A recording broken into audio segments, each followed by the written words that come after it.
Kumusta? Seryosong tanong para sa iyo. Na-experience mo na bang makakita ng isang leader sa trabaho, sa community, kahit saan, na sobrang galing, ang talino, pero parang may kulang? Oo, parang may off, no? Eksakto. O di kaya, bigla na lang silang nag-crash and burn. Naisip mo na ba kung bakit nangyayari yon? Paano kung ang sagot pala, wala sa spreadsheets o sa strategies nila, kundi nasa isang bagay na hindi natin basta-basta nakikita? Mm. Yan ang sisikapin nating himayin ngayon. Ang mga sources natin ay mga sipi mula sa librong Leading from the Inside Out, Beyond Authority ni Chris R. Villasis. Ang misyon natin, alamin kung bakit sinasabi ng librong ito na ang tunay at pangmatagalang pamumuno ay hindi nagsisimula sa titulo, hindi sa kapangyarihan, kundi sa isang radikal na panloob na pagbabago. At dito nagiging relevant yung konteksto. Sinasabi kasi ng may akda na yung krisis sa leadership na palaging nating naririnig, yung burnout, yung mga moral failures ng mga high-profile leaders, yung feeling na disconnected sila, Oo, yung parang ang layo-layo na nila sa mga tao nila. yon. Hindi raw yan dahil sa kakulungan ng skills. Ang argumento niya, ang ugat niyan ay isang spiritual misalignment. Kumbaga, may diferensya sa internal compass ng leader. Ang pamumuno ayon sa libro ay isang inside-out job. Okay, inside-out job. Himayin natin yan. Sabi sa thesis ng libro, ang pinakamatatag na pamumuno ay nakabatay sa isang nabagong panloob na buhay. Sa unang dinig, medyo abstract yan. Ano ba talaga ang ibig sabihin yan sa praktikal na paraan para sa isang, sabihin na nating, team leader o isang CEO na humaharap sa quarterly reports? Ang ginagawa kasi ng libro, binabaliktad nito yung formula na nakasanayan natin. Ang common formula kasi, do more, achieve more, and then you become a great leader. Performance-based. Exactly. Sabi ng libro, mali.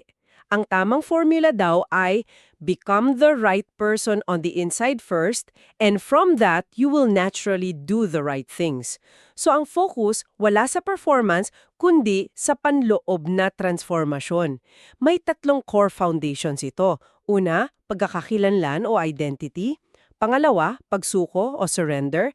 At pangatlo, impluensyang may pusong lingkod, servant-hearted influence. So hindi ito tungkol sa pagkakaroon ng tamang leadership style, kundi sa pagiging tamang klase ng tao muna. May isang quote sa libro na talagang tumatak sa akin. Ang problema raw ng maraming leader ay they build their influence faster than they build their character.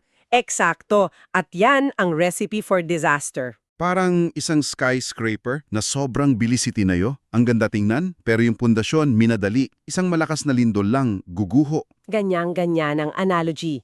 At para mas diinan pa yan, sinipi ng libro yung sinabi sa Mark 8:36. What good is it for someone to gain the whole world yet forfeit their soul? Sa corporate language, ano mang silbi ng pag-hit ng lahat ng KPIs mo, makuha mo yung corner office, kung sa proseso nawala mo yung sarili mo, yung pamilya mo, yung integridad mo. Oo. Yung tagumpay na walang kaluluwa ay self-destruction na nagpapanggap na achievement. Okay, malinaw yung premise. Ngayon, puntahan natin yung pinakakarne ng libro, yung 7 haligi o yung transforming core ng inside-out leadership. Unahin natin yung sinabi mong pinakapundasyon sa lahat, identity in Christ. Bakit dito dapat magsimula? Kasi kung mali ang sagot mo sa tanong na, sino ako? Lahat ng susunod mong gagawin ay magiging mali rin. Sinasabi sa libro na ang mga pinakamatatag na leader sa Biblia, isipin mo si Moses, si David, si Paul, yung lakas nila ay hindi galing sa resume nila. In fact, medyo questionable pa nga yung resume nila. Medyo questionable, di ba? Si Moses may speech impediment at may record ng murder. Si David isang adulterer, pero yung lakas nila ay nakaangkla sa pagkakakilanlan nila sa Diyos. I-contrast natin yan. Ano yung dalawang magkaibang mindset na binabanggit dito? Ang una, na siyang default setting ng mundo, ay I am what I do. Yung halaga mo, nakadepende sa performance mo, sa title mo, sa laki ng sahod mo. Ang pangalawa na siyang framework ng libro ay I am who God says I am. Ang halaga mo ay fixed at hindi nagbabago based sa relasyon mo sa Kanya. At yung epekto niyan sa mental health ng isang leader, sobrang laki. Kung I am what I do ka, grabe yung pressure. Isang maling desisyon, isang failed project, pakiramdam mo katapusan na ng mundo. Grabe. Pero kung yung identity mo ay hiwalay sa performance mo, nagkakaroon ka ng kalayaan. Yung insecurity na laging gustong mag-prove ng sarili, napapalitan ng isang tahimik na kumpiyansa. Biglang nawawala yung inggit at yung nakakalasong comparison game sa LinkedIn. Totoo yan. Kasi alam mong hindi ka nakikipag-compete para sa halaga mo. Nakukuha mo na ito ng libre. Doon pa lang game changer na. Okay, gets ko. So, kapag buo na yung identity mo, ano yung kasunod? Ang pangalawang haligi ay surrendered authority. Ito yung medyo nakakalito para sa marami.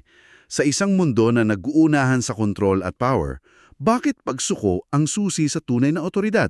Hindi ba't parang kahinaan yan? Yan nga yung paradox na ine-explain ng libro.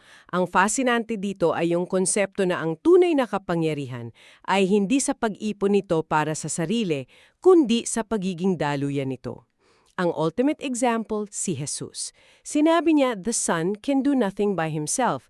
Yung kapangyarihan niya ay dumadaloy dahil sa perpekto niyang pagsunod sa Ama. Pero teka, baka isipin ng nakikinig, so dapat maging passive ako. Hintayin ko na lang utusan ako.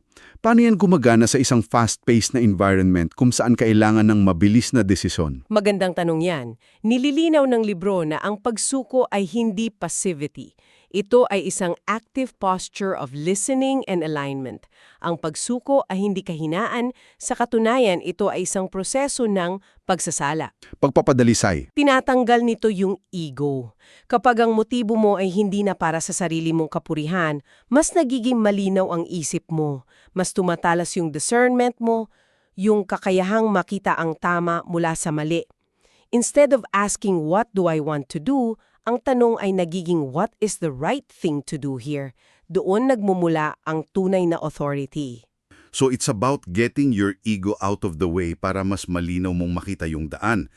At parang natural na connection yan sa pangatlong haligi, vision aligned with God's purpose. Maraming leadership books, puro vision casting. Anong pinagkaiba ng approach dito? Ang pinakamalaking pinagkaiba ay kung saan nanggagaling ang vision. Sa karaniwang business book, ang vision ay isang bagay na iniimbento mo. Nagbi-brainstorming kayo, gumagawa kayo ng magandang vision statement. Oo. Ayon sa libro, ang biblikal na pananaw sa vision ay hindi invention, kundi revelation. Ito ay isang bagay na ipinapakita sa'yo. So, hindi ito tungkol sa paggawa ng 5-year plan out of thin air. Exactly. Ito ay tungkol sa pagiging sensitibo para makita kung ano na ang ginagawa ng Diyos at maki-align doon. Binabanggit sina Abraham na kumilos dahil sa isang pangako, si Nehemia na muling itinayo ang pader ng Jerusalem hindi dahil na trip lang niya, kundi dahil nabagabag siya, nakita niya ang sirang kalagayan. Nakita niya yung nakikita ng Diyos. Ayun, si Paul na tiniis ang lahat dahil sa isang bisyon na hindi nakikita ng mata. Ang vision dito ay hindi ambisyon, kundi isang sagradong responsibilidad. At yung vision na yan, gaano man kaganda, ay hindi mo magagawa mag-isa. Dito na siguro papasok yung relational side. Ika-4 na haligi, relational trust building. Tinawag pa nga itong currency ng pamumuno. Bakit ganun ka-critical ang tiwala? Kasi kung wala kang tiwala, wala kang kahit ano, pwedeng ikaw na ang may pinakamagandang vision at pinakamahusay na strategy, pero kung yung mga tao mo ay hindi nagtitiwala sa'yo, papel lang lahat yan, walang susunod. Ang tiwala ang nagko-convert ng vision sa action. Paano raw ito binubuo ayon sa libro? Kasi hindi naman ito pwedeng iutos lang, di ba? Magtiwala kayo sa akin. Hindi pwede yun. Hindi talaga. Sinasabi ng libro na ang tiwala ay byproduct ng dalawang bagay, character at competence. Pero mas matimbang ang character. Muli, ginagamit si Jesus bilang modelo. Paano niya nakuha ang tiwala ng mga disipulo niya? Una, sa pagiging consistent. Kung ano ang sinasabi niya, yun ang ginagawa niya. Walk the talk. Pangalawa, sa compassion. Nakita nilang mahalaga sila sa kanya. At pangatlo, sa sakripisyo, inuna niya sila kaysa sa sarili niya. Ang tiwala ay hindi hinihingi, pinaghihirapan ito araw-araw. At yung consistency na yan ay perfect segue sa ikalimang haligi, integrity.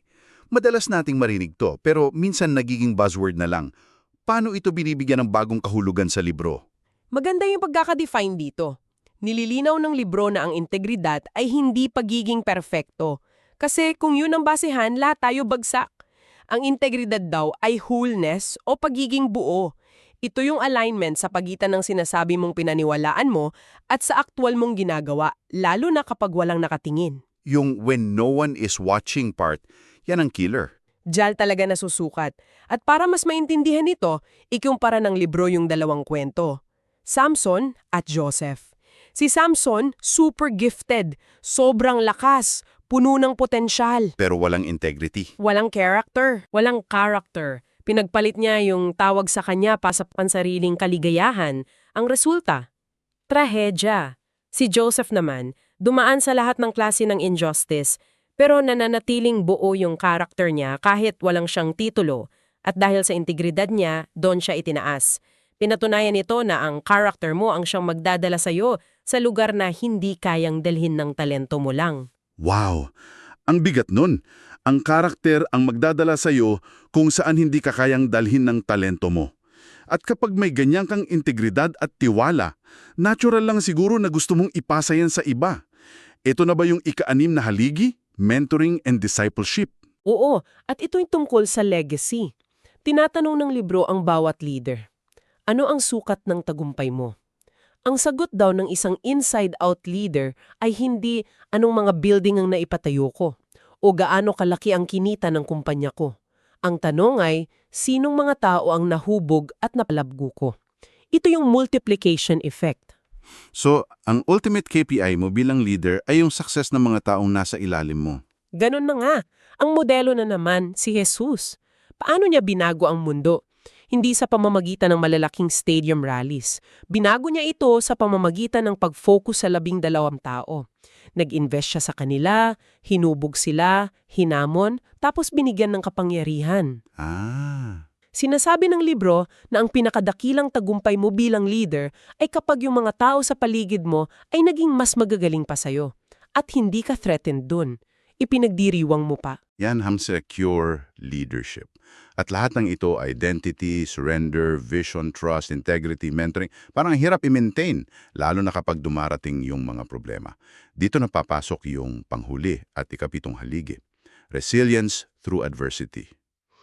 Ito yung stress test ng lahat ng naunang 6 na haligi.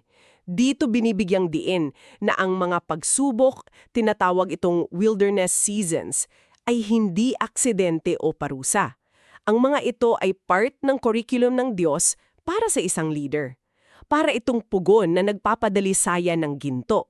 In short, yung mga crisis, hindi yan interruption sa leadership journey mo. Yan mismo ang journey. Tumpak. Isipin mo, si David na tumatakas kay Saul sa mga kuweba, si Moses na 40 years sa disyerto, si Paul sa iba't ibang bilangguan. Lahat sila dumaan sa matinding pressure at hindi sila nito sinira. Bagkus, hinubog sila. Hinubog sila nito. Dito natututo ng humility, ng dependensya sa Diyos, at ng katatagan na hindi kayang ibigay ng anumang seminar. Ito raw ang susi sa sustainable leadership, yung klase ng pamumuno na hindi sumusuko at hindi nauubos kapag mahirap ng sitwasyon. Grabe, kompletong-kompleto yung framework, mula sa pinakaloob hanggang sa pinakalabas. Kung pagsasama-samahin natin lahat ng ito at tatanungin mo ako para kanino ba itong libro, parang hindi lang ito para sa mga pastor o Christian leaders. Tama ka dyan. Bagamat malinaw na ang target audience ay mga leaders sa ministry at mga negosyanteng gustong i-integrate ang faith nila sa trabaho, mas malawak ang scope nito. Para ito sa sinumang leader na pagod na sa hustle culture, sa performance-based na pamumulo, At naghahanap ng mas malalim na paraan. oo, naghahanap ng mas makabuluhang paraan. Para sa'yo na nakikinig na baka nasa bingit ka na ng burnout at nagtatanong, may saysay pa ba tong ginagawa ko? At Ano sa tingin mo ang pinagkaiba nito sa libu-libong leadership books na available ngayon? Kasi ang dami niyan. May 4 na bagay na nagpapa-stand out dito. Una, yung faith-based framework. Hindi lang ito inspirational quotes. Ito'y isang buong operating system na nakabatay sa mga prinsipyo sa Biblia. Pangalawa, ito'y action-oriented. Hindi ito libro na babasahin mo lang. Kailangan mong gawin yung libro. So, hindi lang ito for information, but for transformation. Exactly. Pangatlo, ang holistic perspective nito.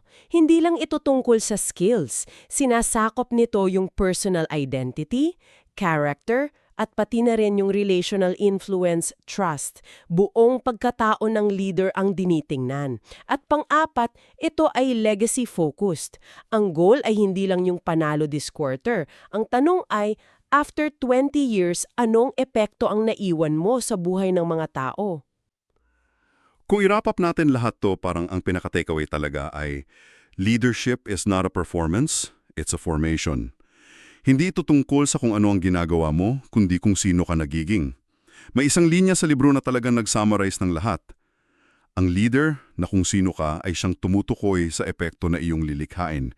Hindi yung galing mo, hindi yung strategy mo, kundi yung pagkatao mo. Bilang ang muling kaisipan, yung konsepto ng servant leadership, madalas iniisip na kahinaan yan, lalo na sa isang competitive world. Pero ayon sa libro, binibigyan ito ng bagong definition. Hindi ito kahinaan, ito ay lakas na nasa ilalim ng tamang authority. Ang authority ng Diyos. At ito raw ang klase ng pamumuno na hindi lang epektibo, kundi nakapagpapagaling. Sa isang mundong pagod na sa mga leader na makasarili at mapang-abuso, ito raw ang uri ng pamumuno na desperadong kailangan natin. Hindi yung naguutos, kundi yung naglilingkod, hindi yung nangingibabaw, kundi yung nag-aangat sa iba. Napakagandang paalala niyan. At para sa iyo na sumama sa amin sa talakayang ito, iiwan namin sa iyo ang isang tanong. Huwag mo itong sagutin agad-agad. Pag-isipan mo, sa iyong sariling paglalakbay bilang leader. Sa trabaho man yan, sa iyong pamilya o sa iyong komunidad, kung titignan mo ang 7 haligi na pinag-usapan natin, saang area doon ang may bitak? Anong isang unseen structure o panloob na pundasyon ang kailangan mong balikan, ayusin o patatagin para ang epekto mo ay hindi lang panandalian kundi tunay na pangmatagalan?